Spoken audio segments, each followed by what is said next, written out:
lembrar aqui o que a gente fez nas aulas anteriores, né? Primeiro nós definimos a noção de grau, o grau de Browder, né?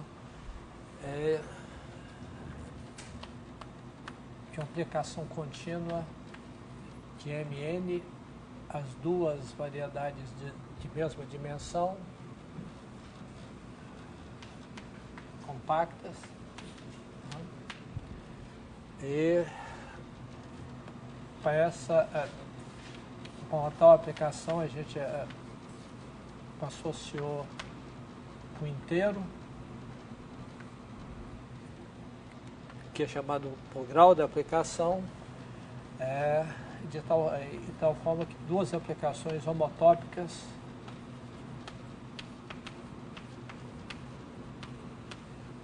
têm o mesmo grau.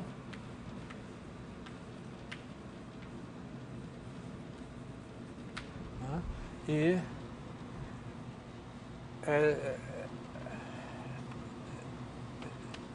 se f é sem infinito, y valor regular de f, então o grau de f é dado pela soma do sinal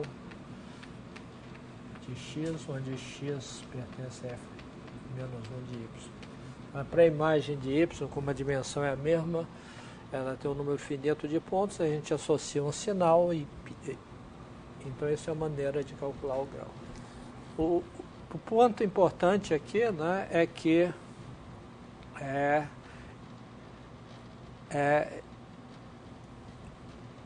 esse invariante, né, é invariante da classe de homotopia. Então, para calculá-lo, a gente pode sempre deformar, né, a função que a gente quer calcular o grau dela, de tal forma obter uma função mais simples, onde a gente possa, por exemplo, usar essa fórmula aqui para calcular o grau. Então, essas são as propriedades básicas da teoria de grau. Então, a partir dessa teoria, nós começamos a analisar uma outra noção, que é a noção de índice de uma singularidade de um campo de vetores isolada de um campo de vetores.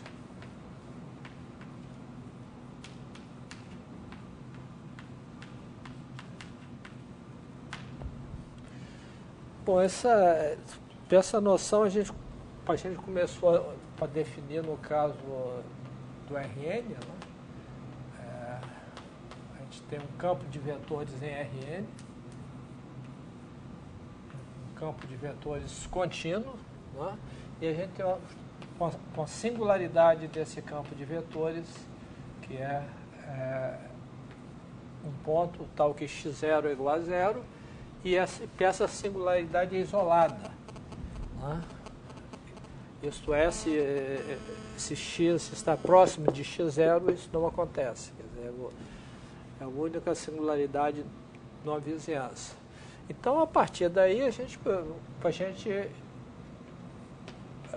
definiu, né, uma função de Sn-1 em Sn-1, né, que é definida da seguinte maneira: a gente pega um ponto x aqui, né, a gente calcula o valor do campo no ponto εx, onde ε é suficientemente pequena para que isso aqui seja diferente de zero, né, e divide pela norma de x0 mais ε de x, né? E então a gente definiu o índice de x na singularidade x0 como o grau de f. O grau dessa aplicação contínua. É uma aplicação contínua porque na esfera de centro x0 e raio ε, o campo não se anula, então essa aqui é uma função contínua, né? e esse número, né, esse número inteiro, ele não depende de epsilon, porque todas as esferas de raio suficientemente pequenas, as funções correspondentes são homotópicas, né? Quer dizer, em princípio essa função depende de epsilon, mas para dois valores de epsilon suficientemente pequenos, as funções são homotópicas e, portanto, o grau é o mesmo. Então a gente definiu essa noção de grau. Então, em seguida, a gente quis mostrar que essa noção aqui é invariante por mudanças de coordenadas diferenciáveis, né? Quer dizer, se a gente pega um diffeomorfismo, né, que a gente tem o U, aqui a gente tem o diffeomorfismo, né, e aqui a gente tem um campo X, e aqui a gente tem um campo Y, que se relaciona pelo, né, Y igual a Y de Y é igual a derivada de φ no ponto φ menos 1 de Y vezes x no ponto φ menos 1 de Y. Se esses campos estão relacionados, então a gente tem que y0 é igual a φ de x0 é singularidade hiperbólica, singularidade isolada, né, de y, e a gente mostrou que o índice de y em y0 é igual ao índice de x em x0. Quer dizer, o φ1 de φ C1.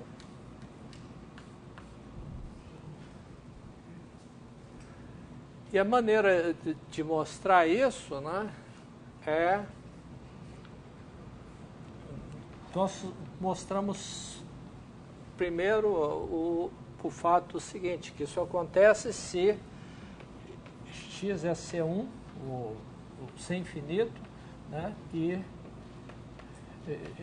x0 é a singularidade hiperbólica de x. Isto é, a derivada de x em x0 não tem valor, não tem alto valor no eixo imaginário.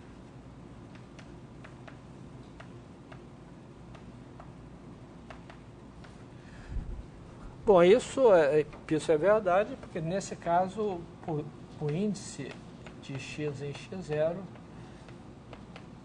pegou a menos 1 elevado à dimensão de S de x em x0, onde isso aqui é o subespaço correspondente aos autovalores com parte real negativa, né? E a gente tem igualdade porque o y0 é a singularidade hiperbólica de y e a derivada a derivada de y em x0, né, se relaciona com a derivada de x em x0 por causa dessa fórmula. Isso aqui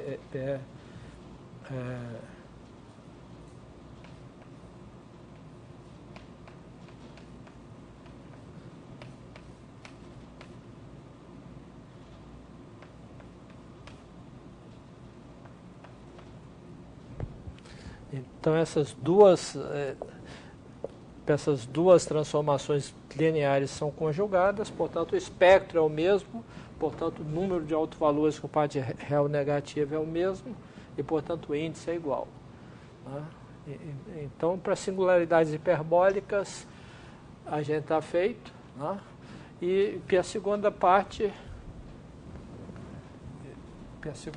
é que x pode ser aproximado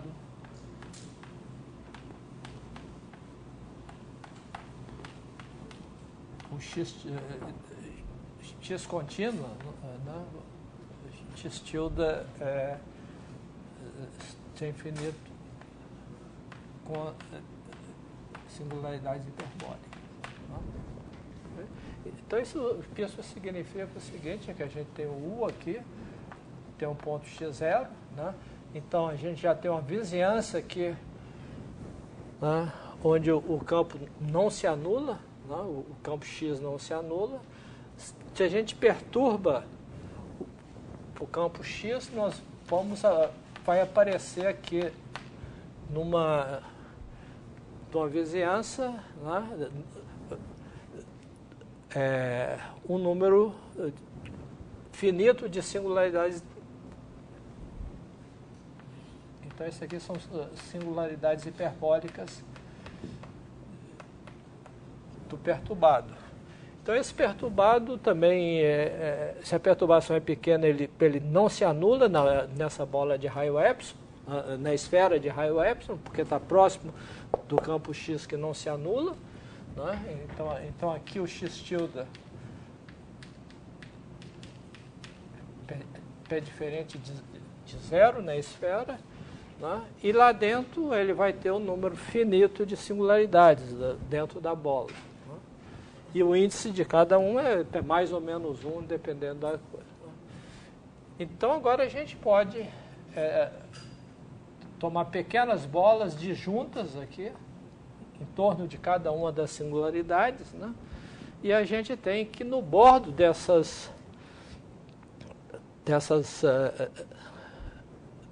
bolas aqui, né, no complementar, né, então, vamos chamar de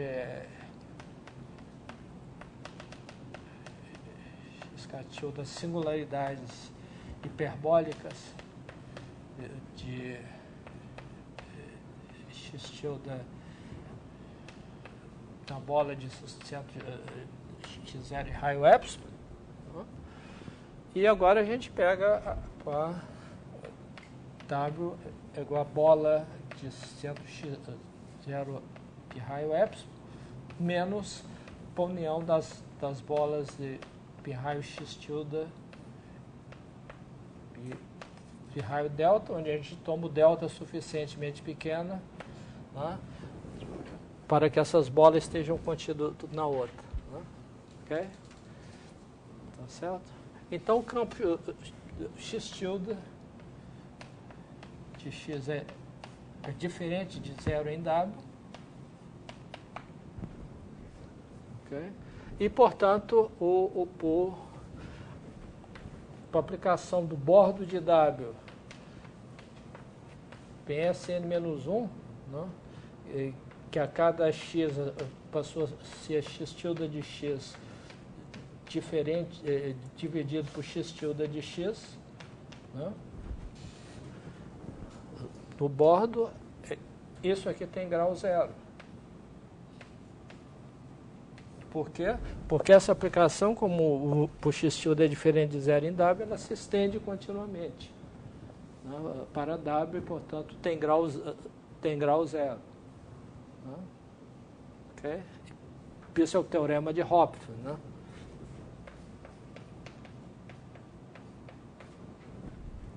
Essa função tem grau zero, portanto, o grau dela aqui é a soma dos graus. Portanto, o índice de x em x0, né, é igual a soma dos índices de x tilde em x0. Ok? Tá certo? Então, para calcular o índice de x no ponto x0, é só calcular o índice de x tilde em torno nesses pontos que apareceram, nessas novas singularidades que apareceram aí. Bom, então agora a gente pode usar a parte 1, né? Quer dizer, a gente tem um diffeomorfismo aqui, em V, a gente tem o y0, tem essa região aqui, então para essas curvas, para essa singularidade, vão ser a singularidade hiperbólica dos y tilde com os índices iguais. E essa soma aqui dá um índice do y tilde no y0. Então, com isso, a gente tem a invariância no caso contínuo também. Quer dizer, aqui a gente tem essa variedade W tilde e essas regiões aqui, etc. E a gente tem o mesmo. Ok, então com isso a gente conclui a invariância e finalmente a gente pode definir, né? Se a gente tem X, um campo contínuo de uma variedade M e uma singularidade isolada,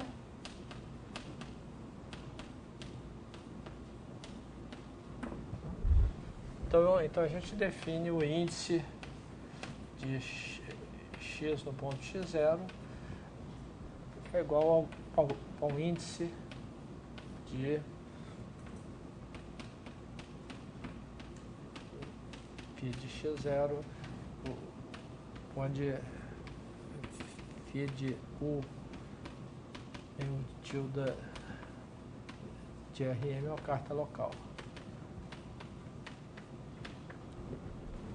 A gente olha a expressão do campo nessa carta local e a gente define o índice de x em x0 como o índice desse campo. E isso está bem definido porque as mudanças de coordenadas preservam esse índice.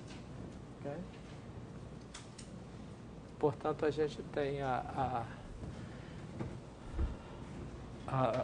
uma definição intrínseca de índice. Observe que que isso aqui não depende de orientação, quer dizer, se a mudança de coordenada inverte ou preserva a orientação, não tem importância, porque mesmo que isso tenha determinante negativo, essas transformações lineares têm os mesmos autovalores aqui. Então, essa noção está bem definida, independente de orientação de M. Bom, então com isso a gente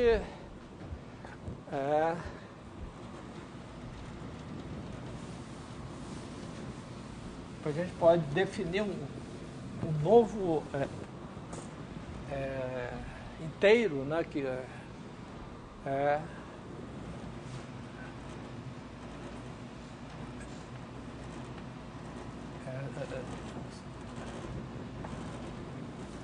então, depois disso vamos denunciar um teorema, né, que é o seguinte, M é uma variedade compacta,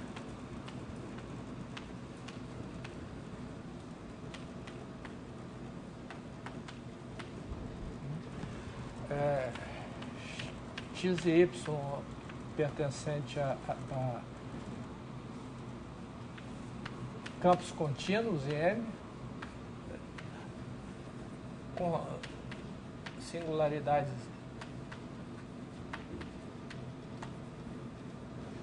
isoladas. Então,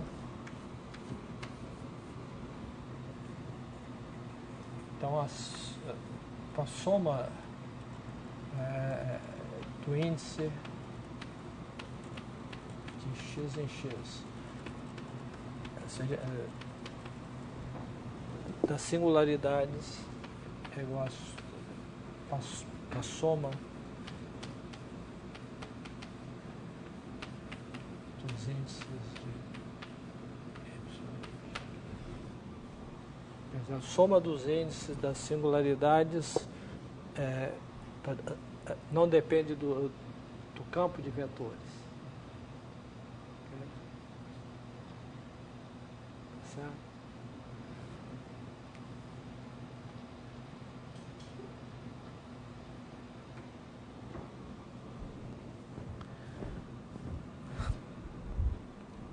Bom, nas notas aí tem duas provas, eu vou, desse fato, eu vou apenas mencionar uma delas e provar a outra, né?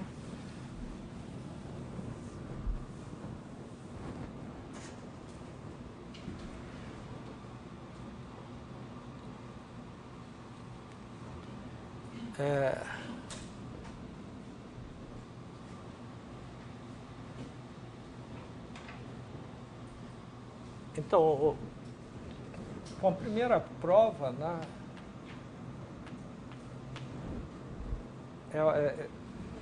que é o seguinte, que a gente sempre pode... Bom, primeiro a gente pode mostrar, né, pelo argumento anterior, né, porque a gente pode... a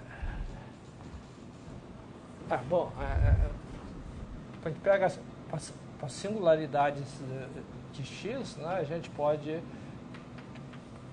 considerar uma vizinhança de cada uma dessas singularidades de x e aproximar, o x não se anula no complementar dessas bolas, dessas pequenas vizinhanças, e a gente sabe que a gente pode aproximar o x por um que tem singularidades, um campo sem infinito, que tem singularidades hiperbólicas em cada uma. Todas as singularidades são hiperbólicas. Como o campo original não se anula no complementar, essas singularidades vão aparecer nessas vizinhanças, né? E o que a gente tem idem para o campo y, né? Tem um certo número de singularidades que pode ser diferente. Aqui também aparece singularidades hiperbólicas. Então a gente já pode supor, né, que por causa dessas propriedades que a gente mostrou, que a singularidade x e y são todas hiperbólicas. Então podemos supor, né,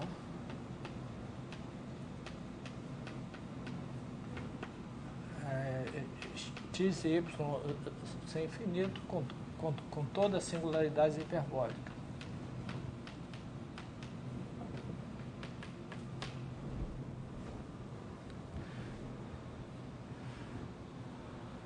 Bom, então a primeira prova consiste em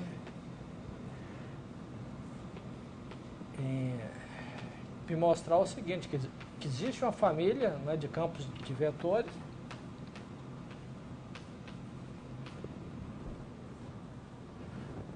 tal que x0 igual a x, x1 igual a y, e todas as singularidades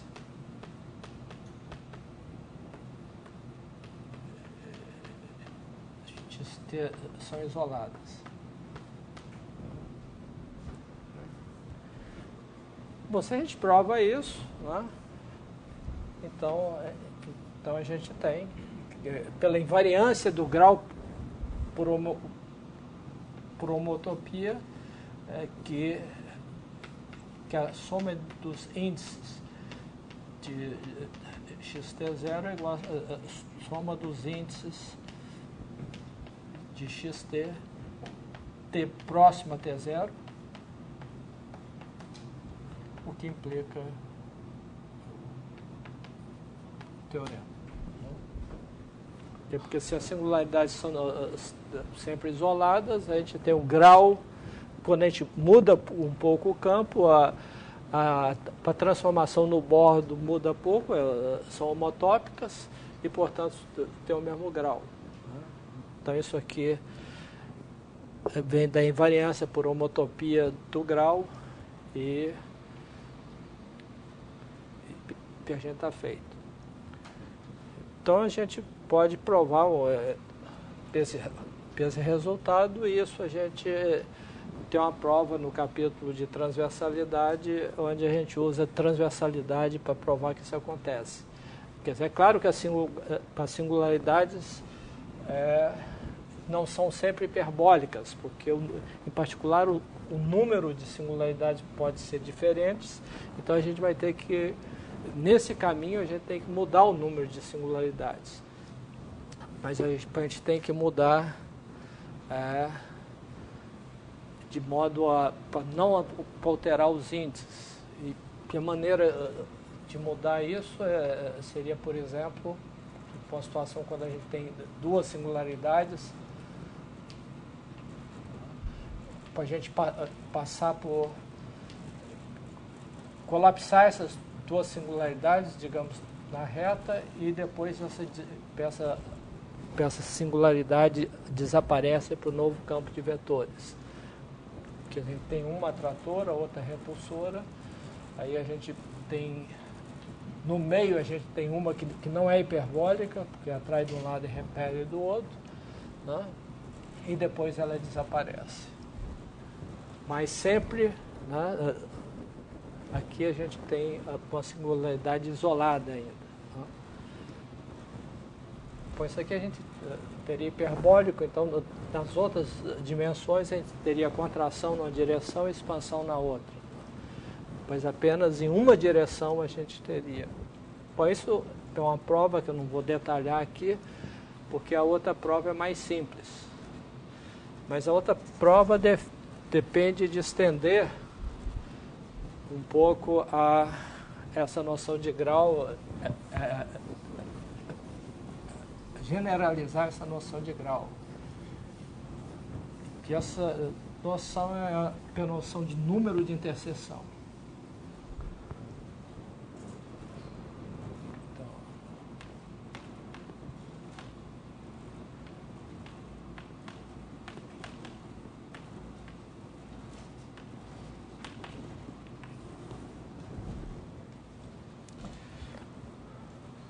Bom, então a ideia aqui é o seguinte, né? Então vamos ter uma variedade compacta,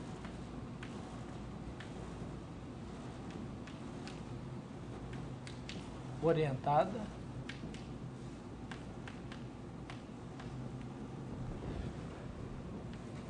S contido em N, uma subvariedade,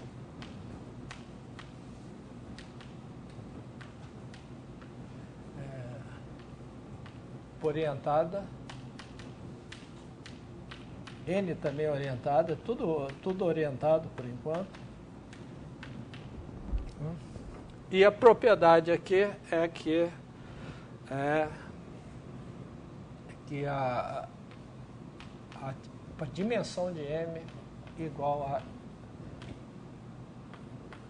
codimensão de N. Codimensão de S em N.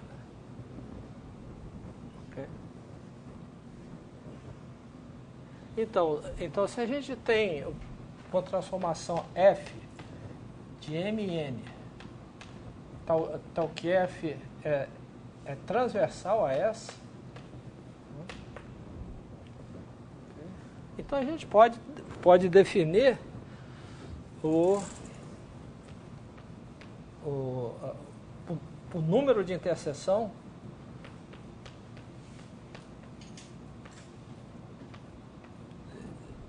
de F com S, né, como a soma do sinal de X, onde X pertence a F menos 1 de S. Porque essa condição de transversalidade aqui, e como a dimensão de M é a codimensão de S, então F menos 1 de S, né, F transversal, é um conjunto finito de pontos.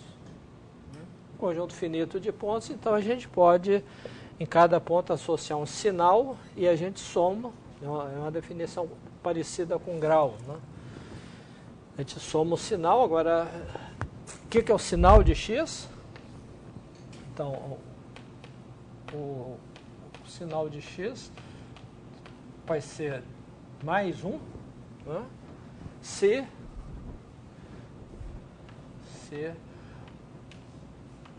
uma base positiva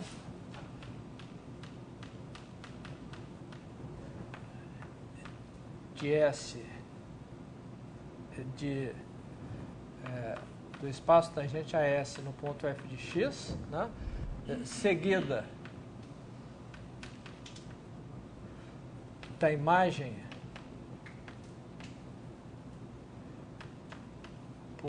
pela derivada de f no ponto x de uma base positiva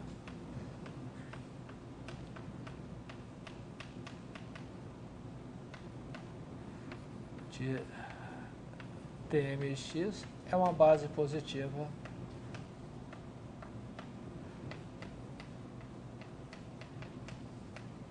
de Tn de f de x. E vai ser igual a menos 1 caso contrário.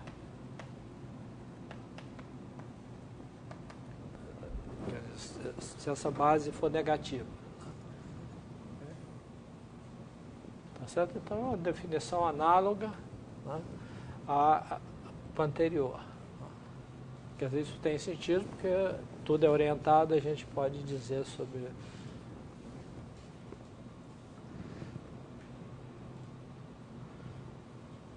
Certo? Bom, isso... Então, para essa definição fazer sentido, a gente precisa que f seja transversal a S, da mesma forma que quando a gente... E portanto, em particular, f é diferenciável, né, ser infinito, por exemplo. Então, a gente gostaria de estender essa definição quando S é contínua, quando f é apenas contínua.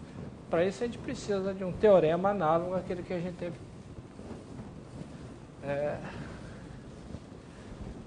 para grau. Né? Então, o teorema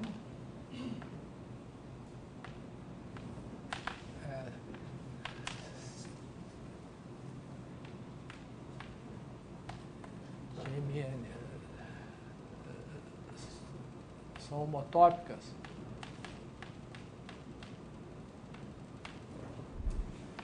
e são sem infinito, homotópicas e transversais a S, então o número de interseção com Fs é igual ao número de interseção de G com S.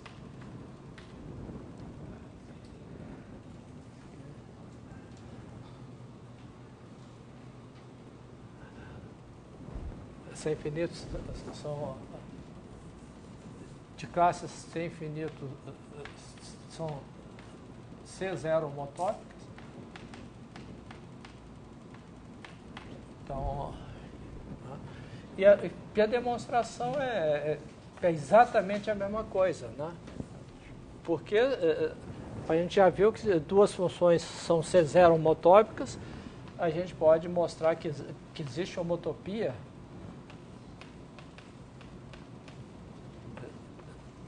sem infinito, né? Diz 0 vezes em N, tal que H é transversal a S.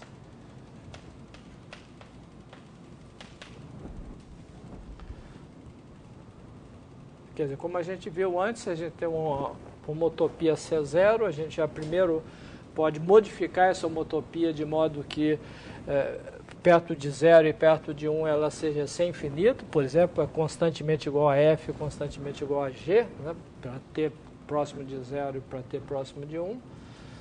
E aí, essa homotopia a gente pode se aproximar por uma sem infinito que é transversal a S, né, usando o teorema de transversalidade. Né? E, portanto, né, H menos 1 de S é uma variedade de dimensão 1.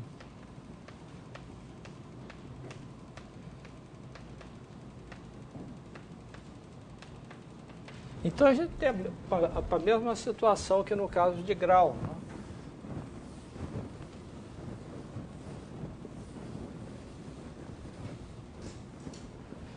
A gente tem a mesma situação, que a gente tem a M, né? E essa, então, aqui a gente tem 0,1, a gente tem M, e aí a pré-imagem, então, é uma família de aplicações.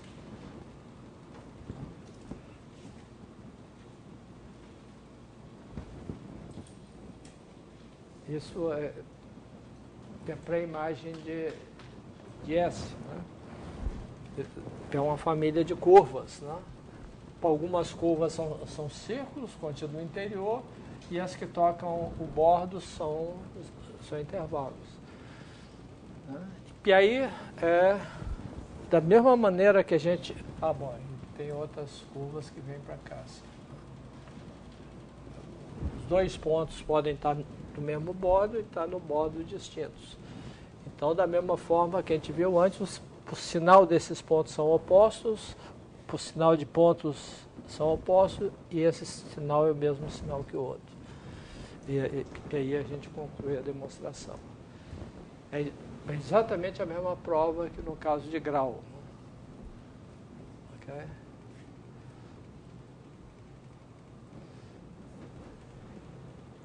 Então, com isso, a gente tem que o número de interseção pode ser definido para uma aplicação contínua, né? Então, a definição tem f de m e n apenas contínuo. Então, o número de interseção de f com s, né, é igual o número de interseção de g com s com g sem infinito transversal a S e homotópica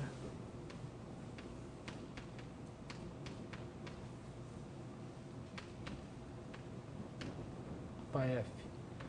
A gente já viu que toda a vizinhança de F tem uma função G que é sem infinito transversal a S e homotópica a F. Então, e aí, pela invariância por homotopia, a gente tem que isso está bem definido, né? Porque duas funções, G1 e G2 sem infinito homotópica F, são homotópicas entre si, portanto, tem o mesmo número de interseção. Okay? Então, a gente tem um conceito análogo. Então, agora, para a gente provar o teorema, vamos voltar no caso de campos de vetores, mas vamos especializar para o caso em que M é orientável.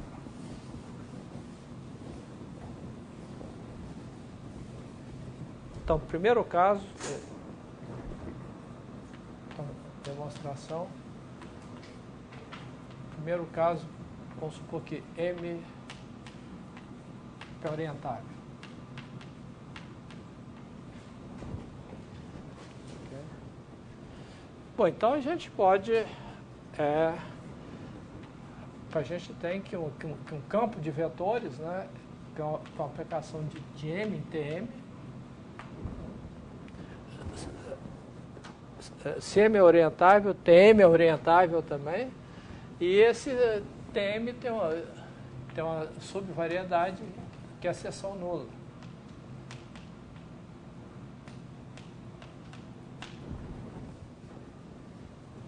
Okay.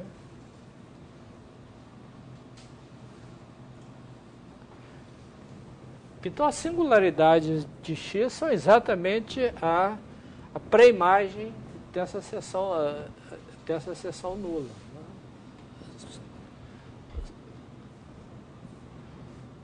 Okay.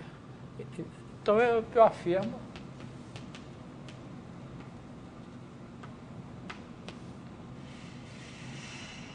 que a soma dos índices de X da singularidade de X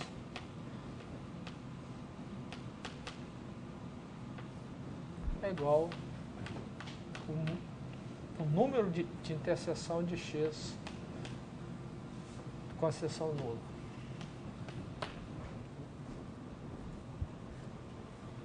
Okay.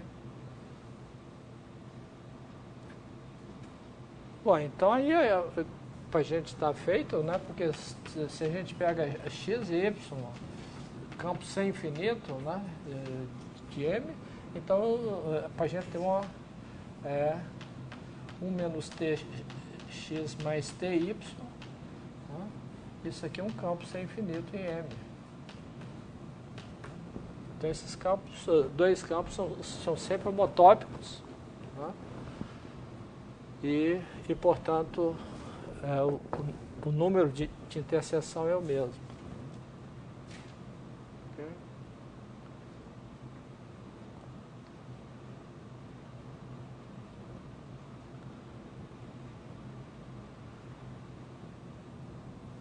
Bom, então basta provar essa afirmativa, mas essa afirmativa é uma conta, né? A gente pode tomar coordenadas, né? Então a gente tem um campo de vetores, né? Então agora a gente tem a U, localmente o fibrado tangente é U PZRN e a gente tem a aplicação que a cada x associa x de x na trivialização do curso. Okay.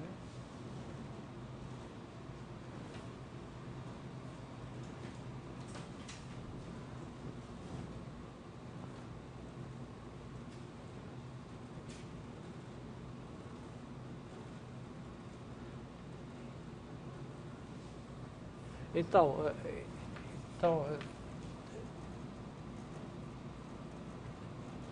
x0 é a singularidade simples, né?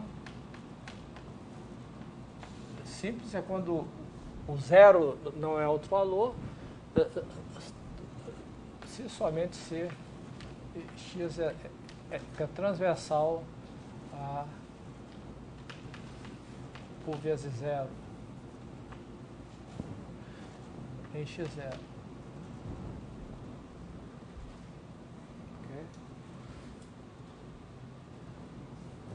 Isso aqui é óbvio, né? Transversal ao V0. Portanto, o sinal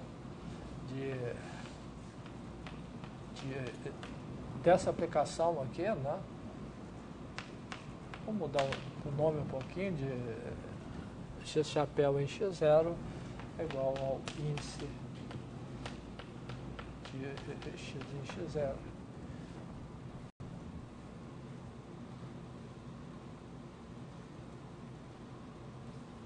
Tá certo? Porque o índice de uma singularidade simples, se a gente olha os autovalores, né, com singularidade simples pode ter autovalores no eixo imaginário. Ela não é necessariamente hiperbólica, mas ela não tem autovalor zero, né? Então eu posso simplesmente mudar os autovalores, trasladando um pouquinho, coloco esse para o outro lado e o índice da singularidade hiperbólica correspondente, que é igual ao índice da singularidade simples, é o número de autovalores com parte real negativa. E, portanto, ele é o número de interseção. Isso coincide exatamente, portanto, o índice de x de x0, né, é igual a mais 1, se a derivada de x em x0 preserva a orientação, e menos 1 caso contrário. Isso é exatamente equivalente a esse número de interseção. Porque se ele preserva a orientação, então a base positiva aqui tem uma base positiva mais uma base positiva dá uma base positiva de RM vezes RM. Okay? Então a gente tem os mesmos tem para identidade. E aí a gente tem, né, como dois campos são homotópicos, isso mostra que a soma dos índices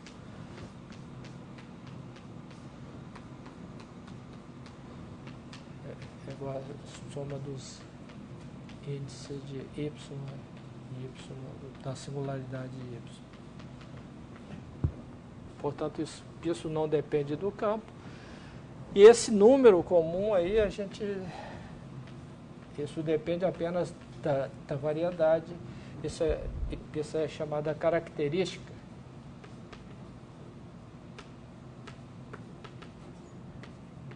de Euler Poincaré de M. Então, isso é invariante de M agora. Quer dizer, a gente definiu usando um campo de vetores, mas concluiu que essa definição não depende do campo de vetores, portanto, depende apenas de M.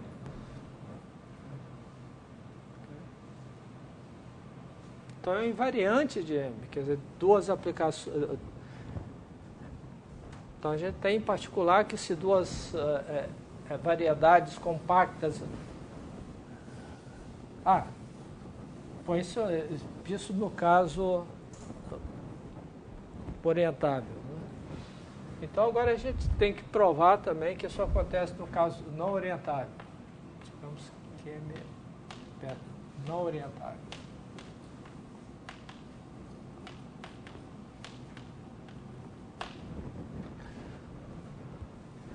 Bom, aqui a gente tem que usar um pouquinho da teoria de espaço de recobrimento, né? Quer dizer, então, nesse caso, existe N orientável e um recobrimento duplo.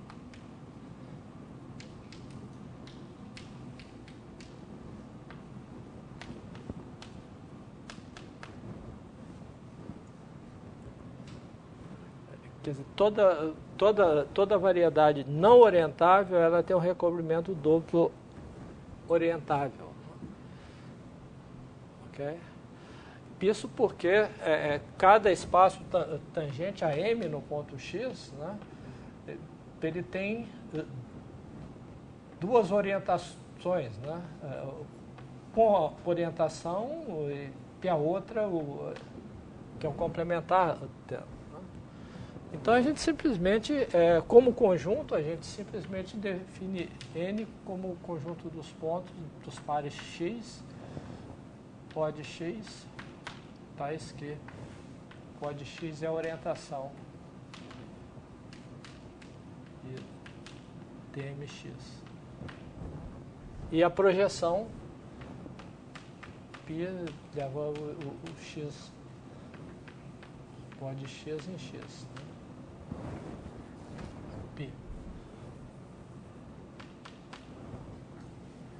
Essa projeção. Então, agora, o que a gente tem que mostrar é que isso aqui tem uma estrutura de variedade, né? E a estrutura de variedade e que essa aplicação aí é um recobrimento. Ora, mas isso... Para isso, a gente simplesmente toma uma carta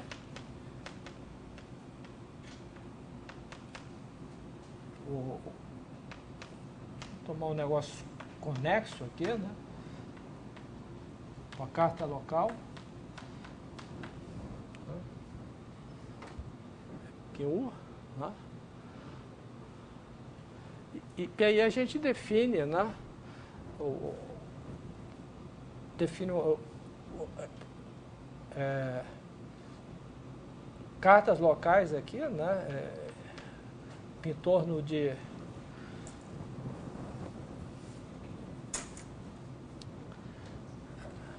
bom, agora a gente toma π-1 de U, né?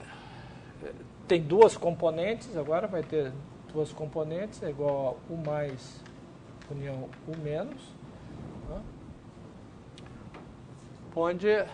Onde U mais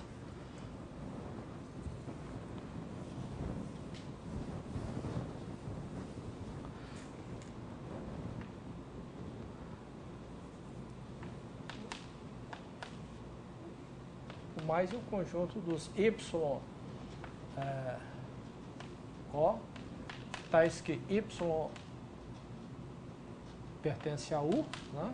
E derivada de φ em y de O mais, de O,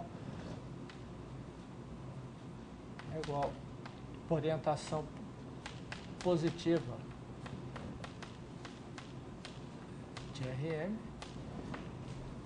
π menos o contrário. Onde a derivada leva a orientação negativa.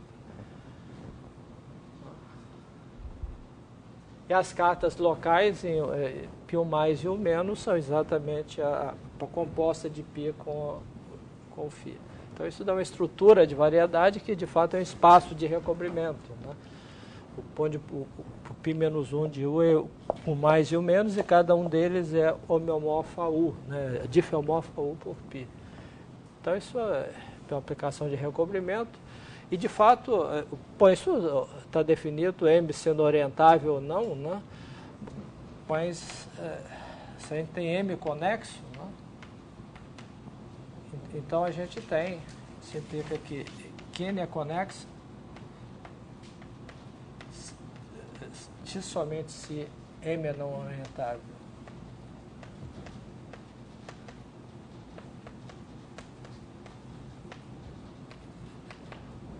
Isso é um exercício, né? Porque isso corresponde exatamente ao fato de ser conexa, né? É que dado dois pontos, né? Aqui a gente poder ligar por um arco, né? Dois pontos na mesma coisa. Mas esse arco ele se projeta num arco fechado aqui, onde ao longo desse arco a gente tem as orientações pela volta com orientação contrária, né? A gente vai... Isso é exatamente caracteriza o fato de M ser não orientável, quer dizer, ter um caminho desorientador. Então a gente tem essa... Bom, de qualquer forma a gente tem esse recobrimento.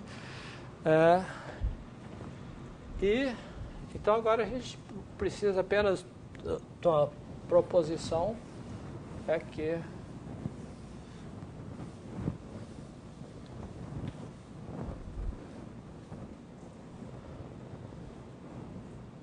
o fato que a gente precisa agora é o seguinte: se a gente tem x e y pertencente a de M, né? Então a gente pode tomar o pullback, chama de x tilde π estrela de x, y tilde pegar π estrela de y.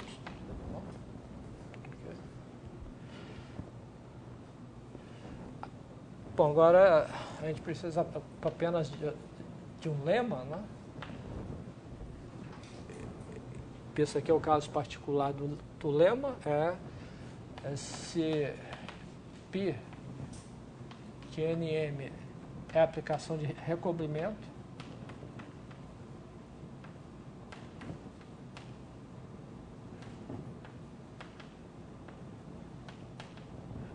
com K folhas, né? Aqui a gente está tomando, evidentemente, MN compactas. Se MN são compactas, a pré-imagem de cada ponto tem um certo número de elementos. Então, se esse número de elementos é K, se a gente pega um campo de vetores e a gente toma o pullback desse campo de vetores por... então, a gente tem que a soma dos índices da singularidade x em x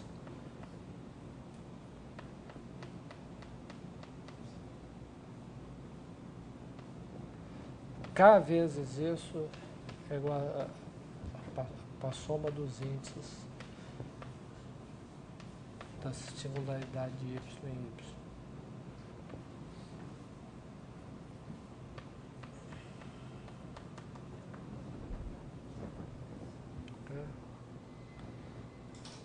Bom, isso porque cada singularidade, né? Aqui a gente tem cada singularidade de x, a pré-imagem são exatamente, a pré-imagem de cada singularidade de x são k singularidade de y, e a gente tem um diffeomorfismo local, né, de cada uma delas lá. Então, cada uma delas tem o mesmo índice, y tem o mesmo índice que esse aqui. Portanto, a gente tem essa fórmula aqui.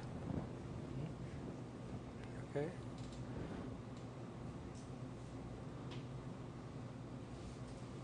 E, portanto, a gente tem o seguinte, que esses dois campos aqui, o x tilde e y tilde, tem a soma dos índices da singularidade são iguais, porque a variedade é orientável e a gente provou isso. Então o lema implica, né, que a soma dos índices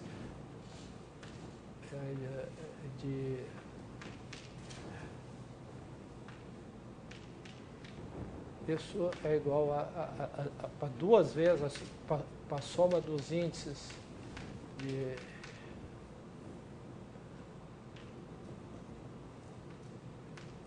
x tilde em x. Né? Por outro lado, isso é igual a duas vezes a soma dos índices de y em y, que é igual a soma dos índices de y tilde e y, né? Y tilde, que é igual a isso aqui. E, portanto, a gente tem a igualdade da soma dos índices. Portanto, a característica de Euler, né, essa soma dos índices, não depende da variedade e portanto,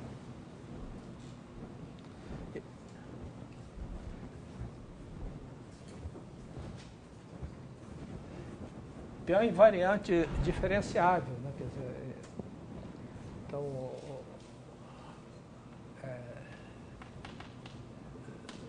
CF de PMN é um diffeomorfismo entre variedades compactas.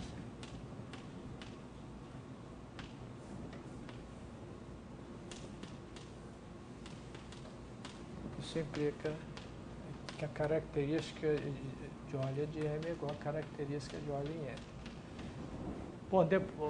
Bom, no próximo curso, né, eu vou provar que isso vale para homeomorfismos também. Por enquanto a gente só sabe provar para diffeomorfismo, mas isso vale para diffeomorfismo também, porque nós vamos identificar a característica de Euler com outro invariante, que é invariante por homeomorfismos. Por enquanto a gente tem esse resultado, né? Bom, isso é óbvio porque se a gente pega um campo de vetores aqui, a imagem desse campo de vetores, né, o campo de vetores correspondente aqui tem os mesmos, a soma dos índices é as mesmas, né, porque de fato o índice em cada singularidade é o mesmo. E, portanto, a característica de Euler é a mesma. Então, a gente tem um invariante de variedades agora. A gente pode distinguir quando é que duas variedades não são diffeomorfas, né? Por exemplo, a gente sabe que a esfera, né, PS2, isso aqui não é diffeomorfa toro T2. Por quê? Porque aqui a gente tem um campo de vetores que não tem singularidades, né? E, portanto, a característica de Euler de T2 é igual a zero, né? Porque a gente tem um campo de vetores sem singularidades, né? Um campo constante, digamos, no R2. E aqui a gente tem um campo de vetores, né? Se a gente pega o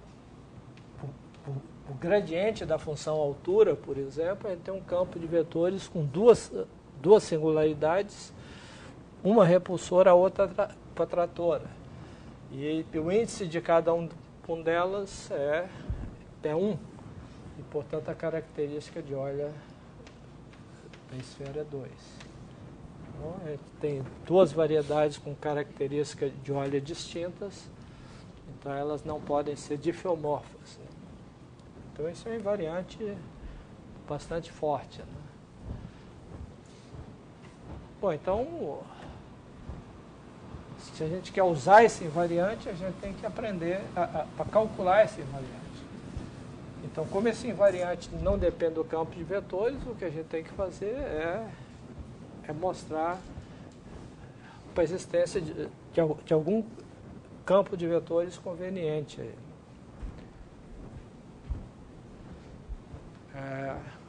Então, a gente pode...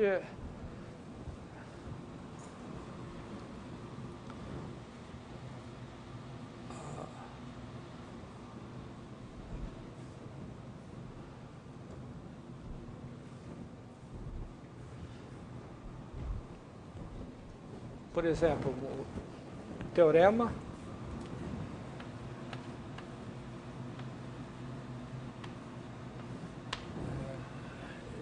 digamos que M1 e M2 são variedades de dimensão par. De dimensão par.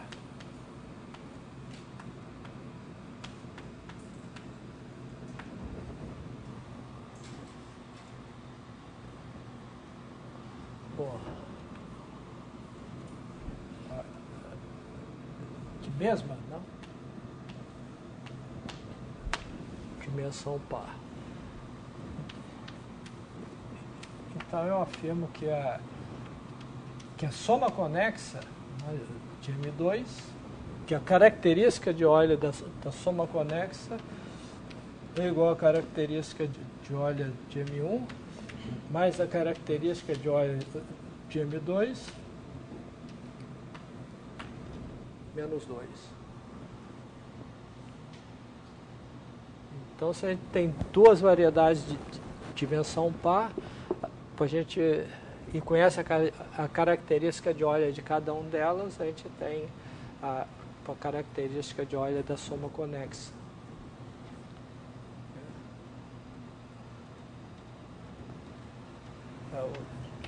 Por exemplo, né, a gente tem em dimensão 2, né, você pega o toro, né, 2 toros, aí a característica de Euler é 0, né, se a gente faz a soma conexa, a gente obtém uma variedade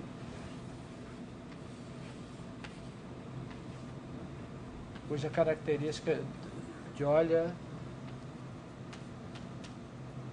é menos 2. Porque isso aqui é 0, 0, 0, menos 2.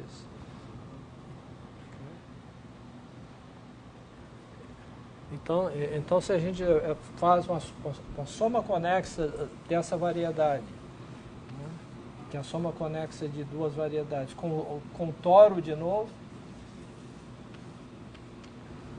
a gente obter uma outra variedade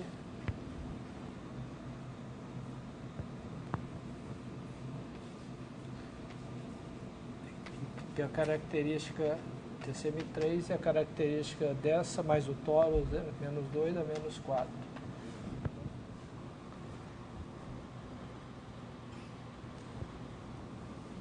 E assim por diante, né? Se a gente tem a soma conexa de N toros, a gente tem a característica de Euler é menos 2N. São negativas. Para completar o exemplo de dimensão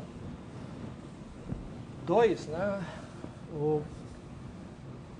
uma outra variedade que a gente tem aqui é o espaço projetivo complexo de dimensão 2.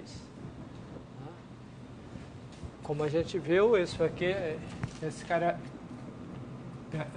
recoberto pela esfera de dimensão 2, né, que tem, cada ponto tem duas folhas, quer dizer, esse é o espaço quociente de S2 pela aplicação antípoda, a gente identifica os pontos antípodas. Né? Então a característica de óleo de S2, pelo lema que a gente mostrou, é 2 vezes a característica de óleo de RP2. Isso aqui a gente já viu que é igual a 2, né, porque a gente construiu um campo de vetores, o que implica que a característica de óleo do RP2 é igual a 1. Ok?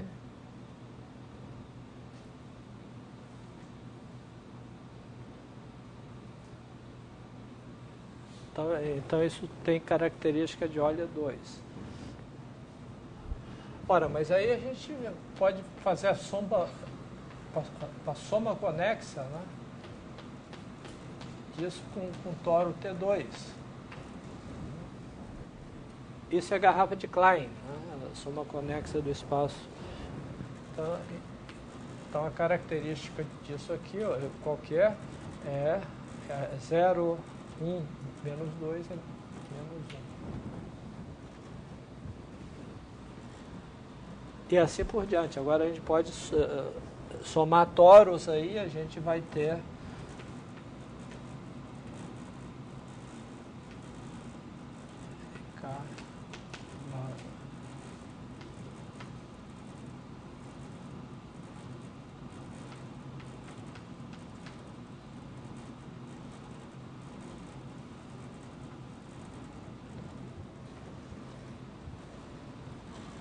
a gente tem variedades de dimensão 2 com característica de óleo negativa ímpar, né? E as pares são as orientáveis, né? Então com isso a gente tem que todas essas variedades são 2 a 2, 2 a 2 não difiomorfas, né? É uma consequência desse resultado. Bom, como é que a gente prova isso aqui? Põe-se assim, que isso é muito simples. A gente pega... Começamos com M1. Né? Bom, primeiro vamos construir um campo de vetores em M1. Né? Então a gente toma, primeiro, com a carta local, digamos,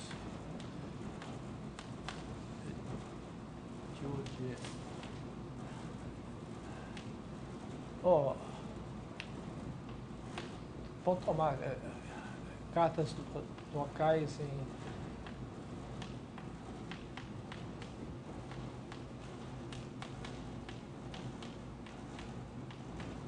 tal que φ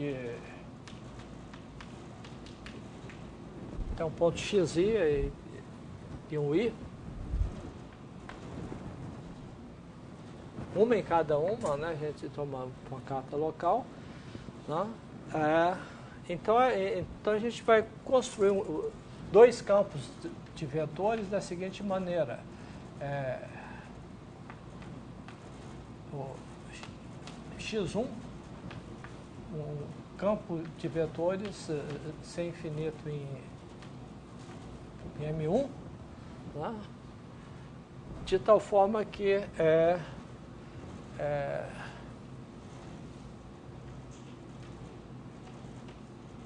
x1 restrita a U seja o pullback do campo de vetores x vai em x. Ok? Quer dizer, x vai em x aqui na bola é o campo radial. Então ela tem uma singularidade hiperbólica na origem que é um repulsor. Né? Ok? E x1 tem todas as singularidades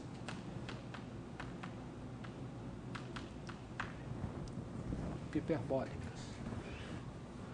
E para que o x2 a gente toma a mesma coisa,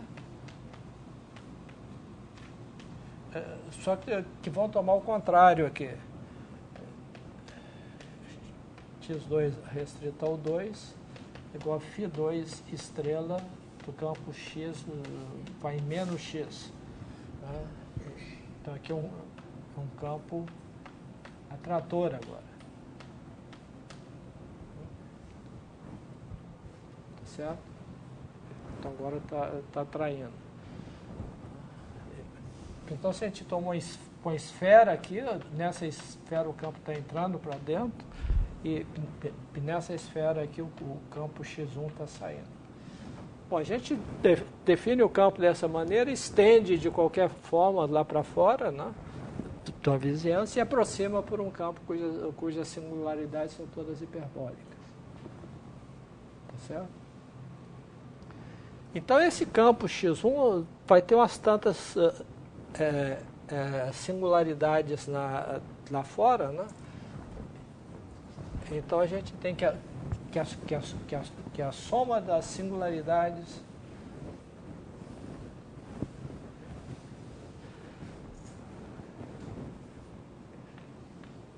então a característica de óleo de M1, né, que por um lado é a soma dos índices de x1 em x, onde x é igual a 0, né? Ok? Que é igual a soma dos índices da singularidade de x1 em x, onde x não pertence a U e px1 de x é igual a 0, né? Mais 1. Tá certo? Porque essa singularidade aqui do x1 tem índice 1. Né? Então, a característica é a soma das outras mais 1. Idem, a característica de M2 é igual a soma de x2 de x igual a 0, 1, né? X não pertencente ao 2, dos índices de x2 em x, mais 1. Bom, então agora a gente quer construir um campo de vetores em coisa, né? Então agora a gente toma a soma conexa, né?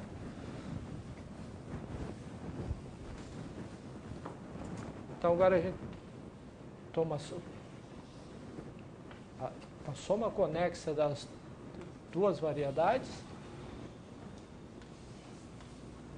Né? Aqui a gente tem o M1. Né? Aqui a gente tem o M2. O M2. E tem a soma conexa. Então aqui a gente tem esse campo de vetores aqui, que aponta para dentro, e a gente tem esse outro campo de vetores que... Não.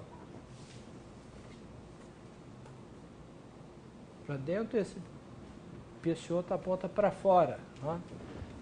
Que corresponde a esse cara aqui, está apontando para fora do M2. Né? Então a gente quer construir um campo de vetores aqui, que nessa vizinhança aqui é transversal a essa emenda apontando na direção de M1, e que aqui dentro coincide com esse campo e aqui dentro coincide com o outro. Né? Ok?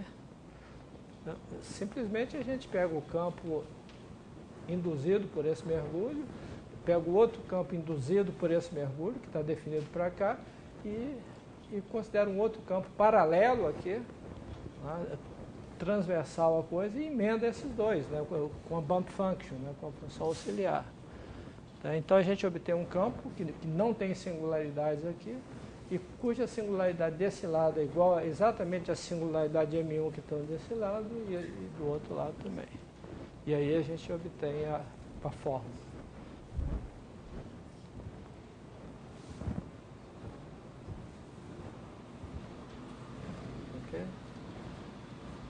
Então isso aí, com isso tem a gente consegue construir esses invariantes usando esse teorema.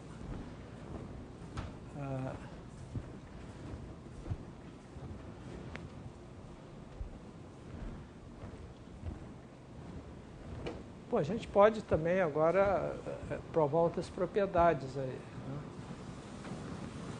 O que acontece com a variedade que tem dimensão ímpar? Bom, aqui a gente viu o caso para dimensão par, né? Então, a proposição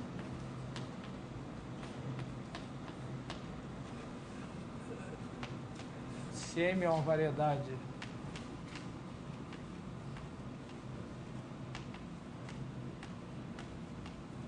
de dimensão ímpar,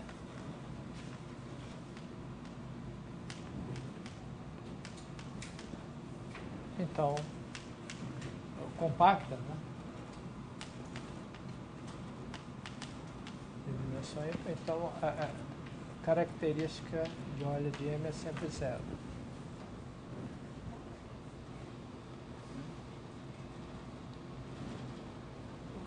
Bom, a demonstração é simples também. A gente pega um campo X pertencente a um campo X,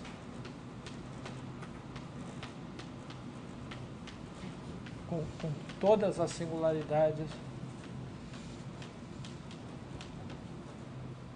hiperbólicas.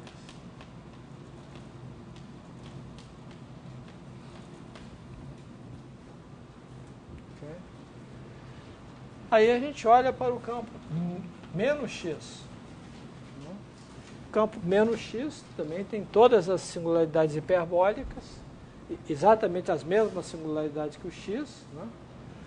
E o que a gente observa é o seguinte, que o índice de X em uma singularidade é igual a menos o índice de menos X na mesma singularidade.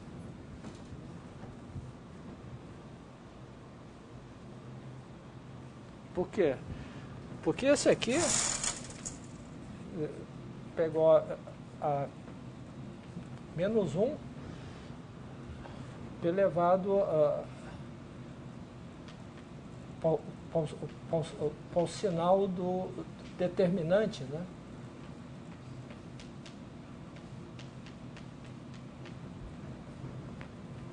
Isso aqui é menos 1 ao sinal do determinante de menos dx. Como a dimensão é ímpar, né, isso troca de sinal. Tá certo? Portanto, a singularidade mas eles têm que ser igual, né? Então o índice da singularidade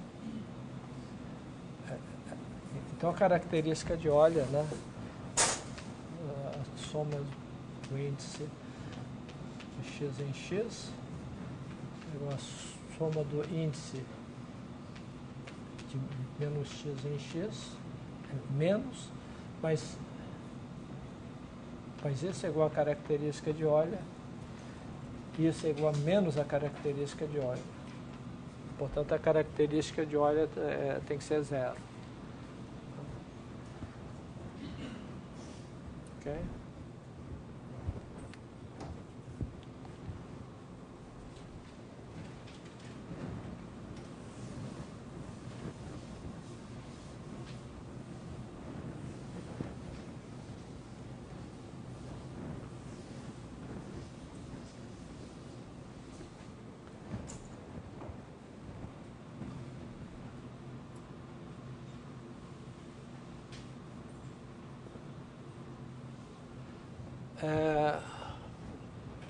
Outro teorema, né?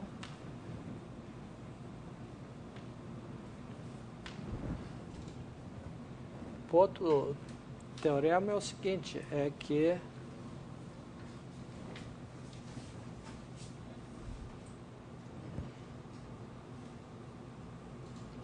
é que existe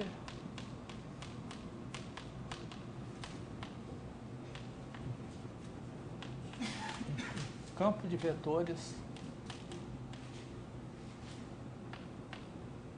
X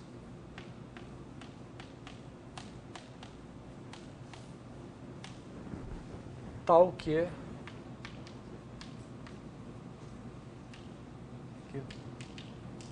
todas as singularidades de X são hiperbólicas e de mesmo índice.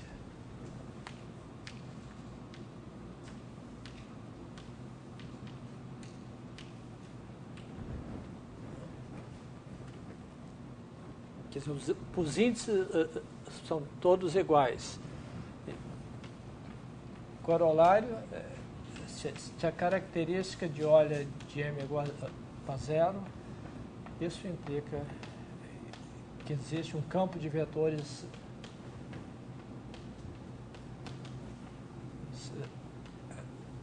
sem singularidades.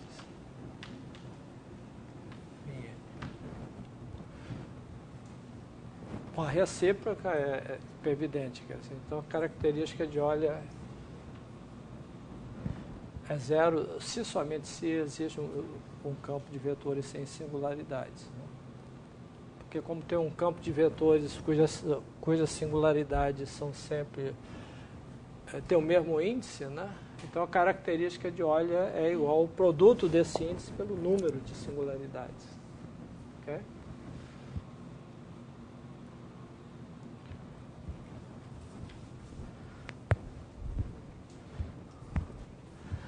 Bom, então a prova desse teorema consiste em... a gente começa, né, então, a demonstração do teorema. Né? A gente quer encontrar um campo de vetores cujas singularidades são todas hiperbólicas e de mesmo índice. Bom, o índice de uma singularidade hiperbólica, né, como a gente vê, é mais 1 e menos 1. Né? Okay?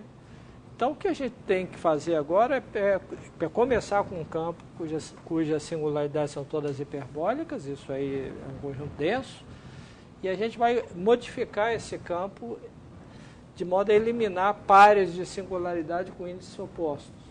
Né? Okay? Então, a gente tem duas singularidades, x0 e x1, né? E que o índice de x em x0 é diferente, é igual a mais 1, digamos, e que o índice de x em x1 é igual a menos 1. Então a gente quer mostrar que existe um outro campo de vetores, né, que tem... as singularidades, exceto essas duas aí, são iguais para a singularidade de x e que essas duas desaparecem. A gente quer eliminar essas duas singularidades.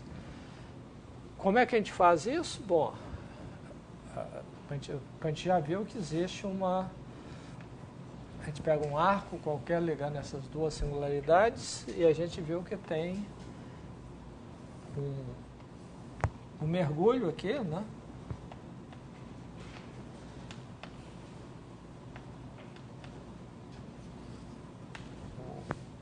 O mergulho aqui é que leva o produto aqui de uma vizinhança de x0 e x1. Ok? Então a gente pega essa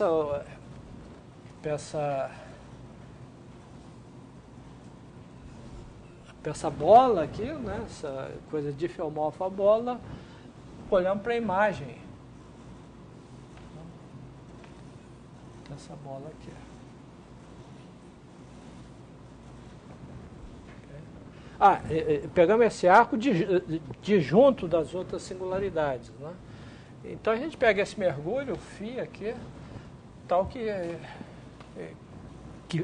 φ de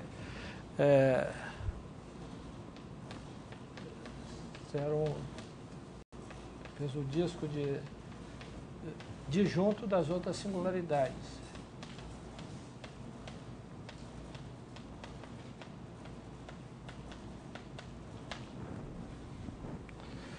Bom, e trazemos o campo de vetores, né, o campo X, para essa vizinhança, esse aberto do Rn.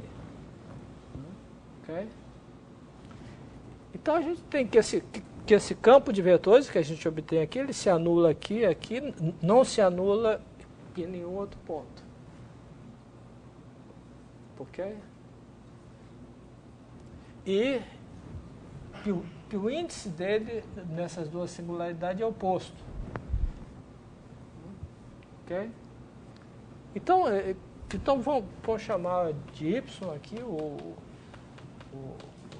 π estrela de X, né? E a gente observa o seguinte: vamos pegar essa bola aqui e tirar fora duas pequenas bolas aqui e chamar essa região de W aqui. Tá?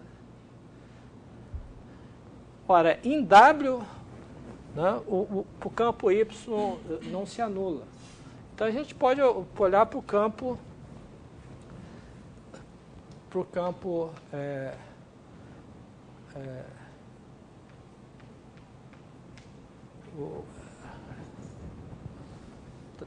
então, já tem aplicação que a cada x pertencente ao bordo de W associa o y de x dividido pela norma de x, que isso aqui pertence a Sn-1, né? Essa aplicação se estende.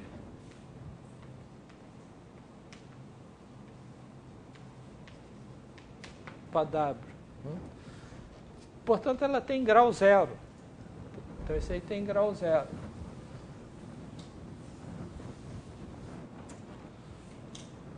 Portanto, tem grau zero.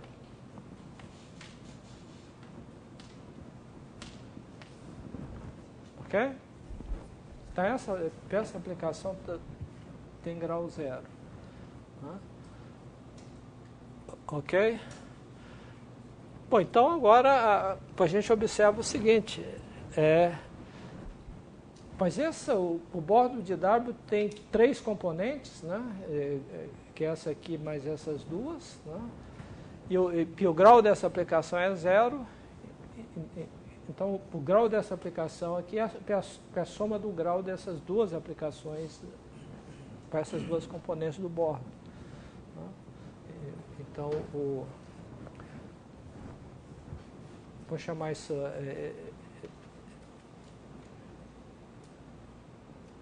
essa esfera aqui S1, S2, essa esfera S, né?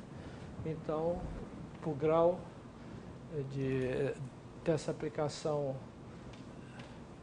restrita S, o grau dessa aplicação restrita S1, mais o grau dessa aplicação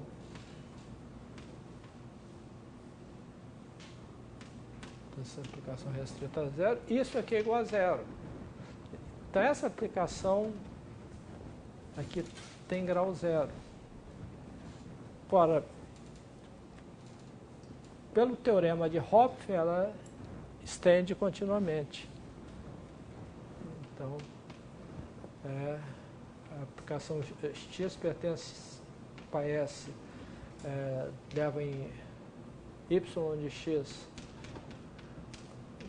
sobre norma de y de x, se estende continuamente.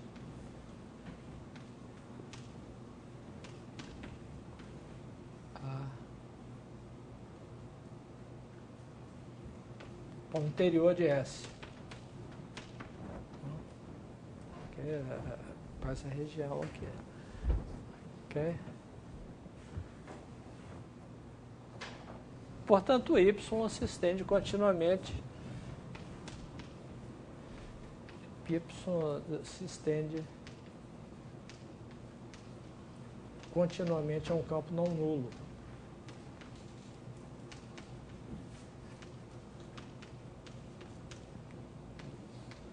Do interior de S.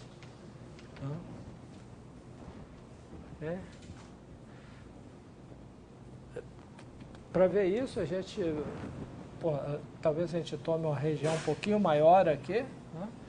E primeiro fazemos uma extensão do Y de tal forma que ele seja constantemente igual a 1 em norma nesse bordo. E aí tomamos uma extensão, né? De aplicação para o interior. Então a gente tem uma extensão para o interior, a gente leva para lá, a gente obtém um campo que tem todas as singularidades hiperbólicas, exceto duas delas. E aí a gente faz isso para cada par e acaba, depois de um número finito de vezes, a gente chega numa singularidade, são todas hiperbólicas e de mesmo grau.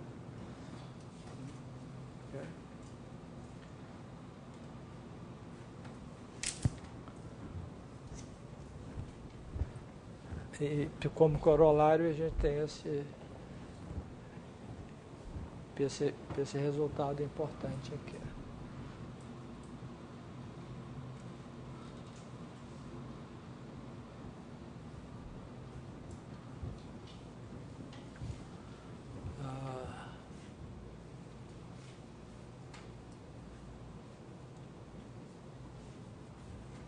Deixa eu ver o que mais que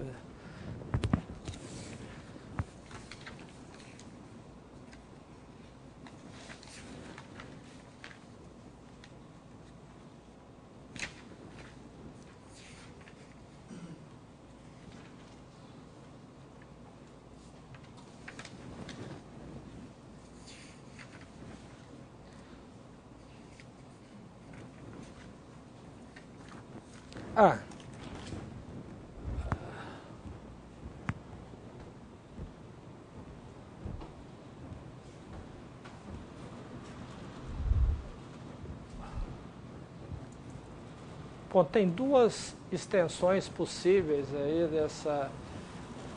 dessas teorias, né, de grau e de número de interseção.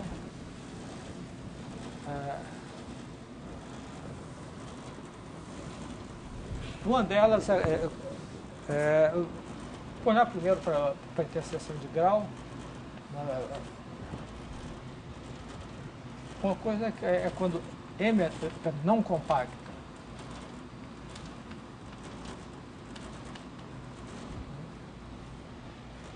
Para M não compacta, a gente tem que tomar uma classe especial de funções, né? PMN própria. Bom, então aí a gente pode definir grau da mesma maneira, quer dizer, para transformações próprias de uma variedade não compacta em outra variedade de mesma dimensão, a gente pode definir a noção de grau, que é invariante por homotopias próprias.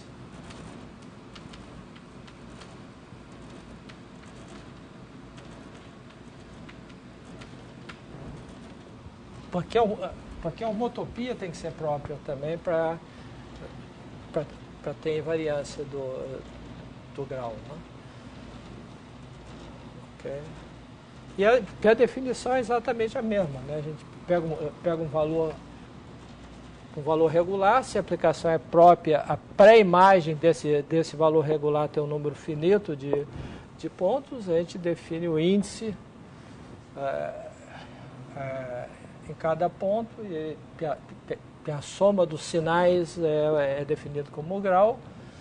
E a mesma prova que a gente tem homotopia, se a homotopia for própria, né, a gente tem também a invariância da homotopia com a mesma prova. Okay? Isso quando PMN não compacta, PMN orientadas. Okay. Bom, então agora a gente pode estender tudo quando o M é não orientada.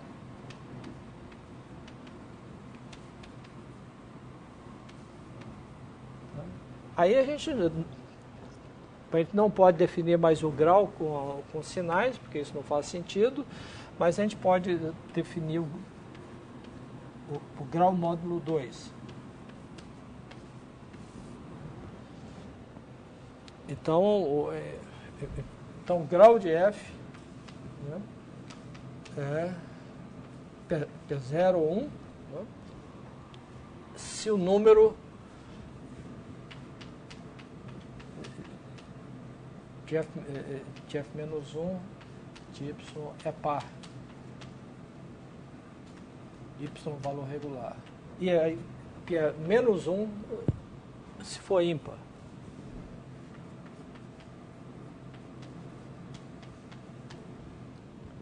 E aí a gente tem a mesma invariância, né?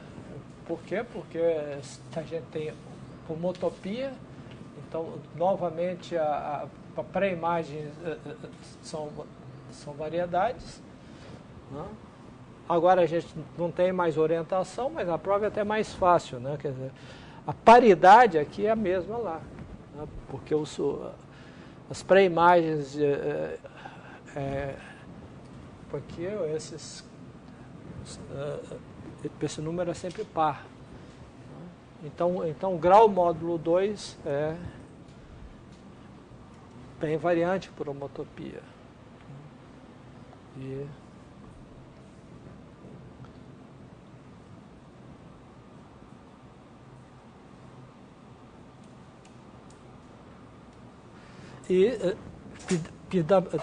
Da mesma forma a gente define número de interseção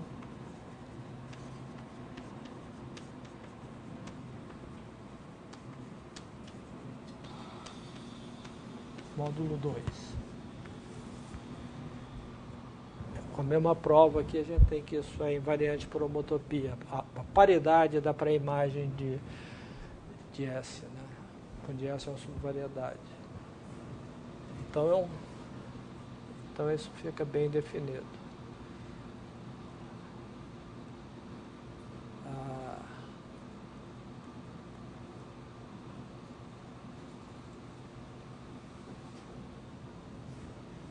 Eu vou deixar então para concluir essa teoria na próxima aula e aí encerramos o curso na próxima aula e, como eu disse, a prova vai ser na quarta-feira.